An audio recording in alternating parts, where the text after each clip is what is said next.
Data recording and machine restoration sequence activated. Sequence complete. Process successful.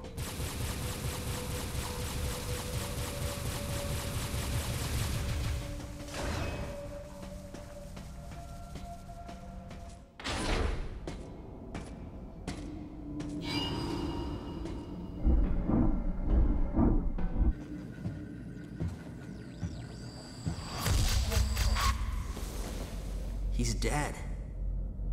Someone or something attacked him.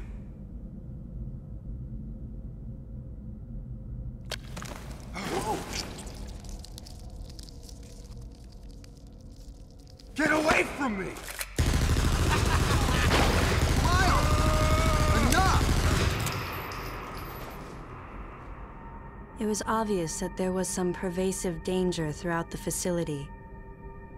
I didn't know what had brought Adam here, but I did know that cooperation was imperative if we were to restore safety.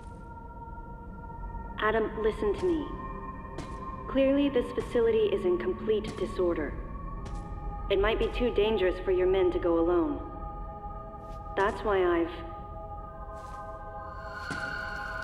Look at that! They're coming out of the wall! Right, stay calm.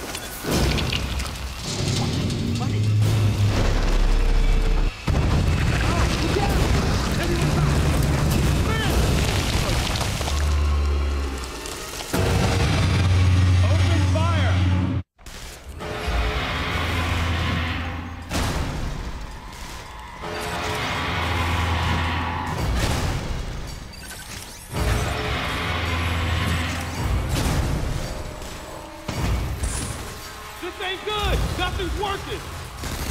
Listen up! Freeze guns authorized!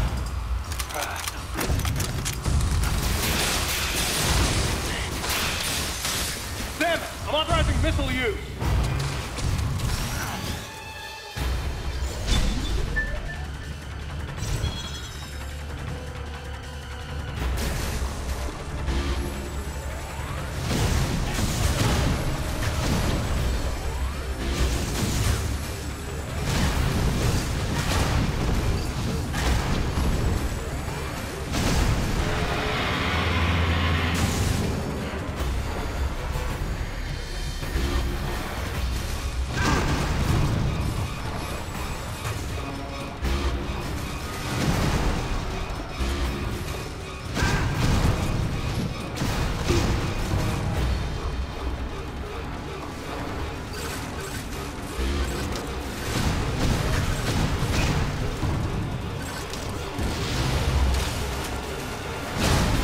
Concentrate fire in a single location and freeze that thing! And Samus, you attack the frozen spot! Now, use your missile.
Samus, looks like I'm gonna need to ask for your cooperation on this mission.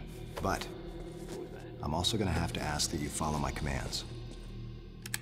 You don't move unless I say so, and you don't fire until I say so.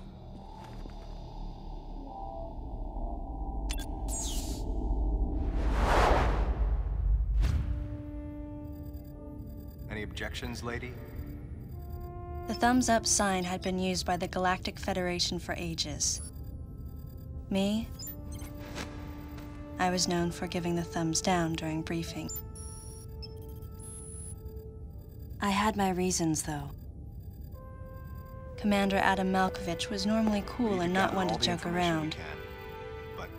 But he would end all of his mission briefings by saying, "Any objections, lady?" He was joking, but others weren't. At the time, I felt surrounded by people who treated me like a child, or used kid gloves because I was a woman. And yet with Adam, I was grateful for the nod. My past has left me with an uneasy soul, and as a result, it touched me on some level that Adam would acknowledge that past by calling me something delicate, like lady. And I knew more than anyone that every word from Adam was deliberate. My thumbs down was a twofold response. A sign of derision at being called a lady, and a signal of my complete understanding of the mission orders.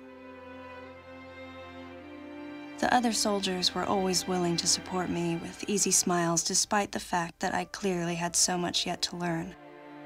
Among them was Anthony. In the face of his well-meaning behavior and that of the other soldiers, my response was to become increasingly bitter.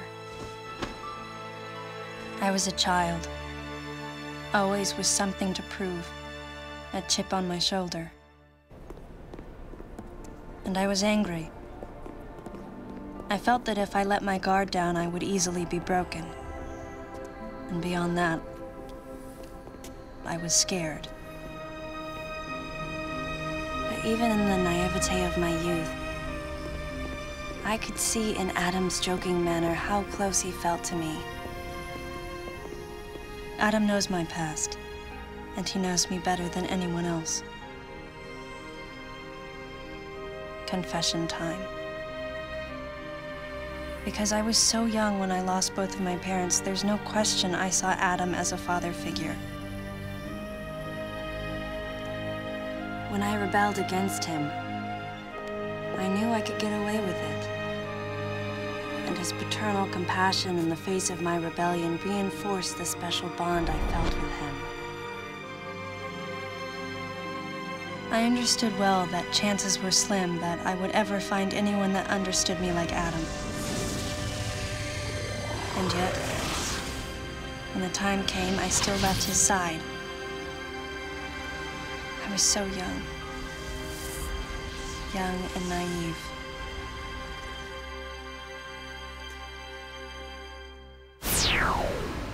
Exactly what transpired here on the bottle ship is still uncertain. Here's what we do know. The equipment we thought had been destroyed is operational again. And we've seen casualties attributed to an unidentified and lethal creature. The situation is critical.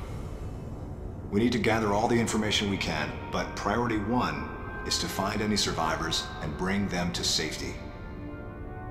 Consider this site extremely dangerous. Be careful as you make your sweeps. And there's one problem. The wireless interference in this facility is all-pervasive. Your comm systems are useless. As a result, communication channels will be limited to the facility's navigation booths. Well then, Lyle, investigate Sector 1 and show a little restraint with the explosives. Gotcha. Maurice, you cover Sector 2. Repair any equipment you come across. Affirmative. Anthony, you're Sector 3. I'll leave it to you to decide whether plasma guns are called for. All right. James, check out the control bridge. Our communication issues might be the result of electrical interference. Yes, sir. And KG, run a complete sweep of the residential quarters and investigate any trace of survivors. Got it. Each of you is authorized to use a freeze gun. Do not forget to check in regularly via navigation booths. And Samus, you go to the system management room. Do everything you can to get the electrical system back up and running. Looks like your comm system is still functional. Remember, everything you see will also appear on this screen. Regarding auxiliary weapons, the use of bombs has been authorized. As far as your other weapons go, we will continue to investigate and authorize use as we can. However, we currently have no plans to authorize the use of power bombs. As you know, they have the ability to spread a high-temperature heat wave over a large area, impacting living things, which is a nice way of saying they can vaporize humans instantly. You should be well aware of how dangerous power bombs are, and how their devastation can't be obstructed with common materials. Once the mission in the system management room is complete, I need you to report back. I'll give you your next orders then. I want you all to be especially careful as you execute your missions. That's the end of the briefing. It was the first joint mission I'd been a part of since becoming a freelance bounty hunter. And of course, it was the first time since my Federation days that I was following the orders of a commanding officer. Having received mission orders from Adam, I felt confused and strangely exhilarated at the unexpected turn of events.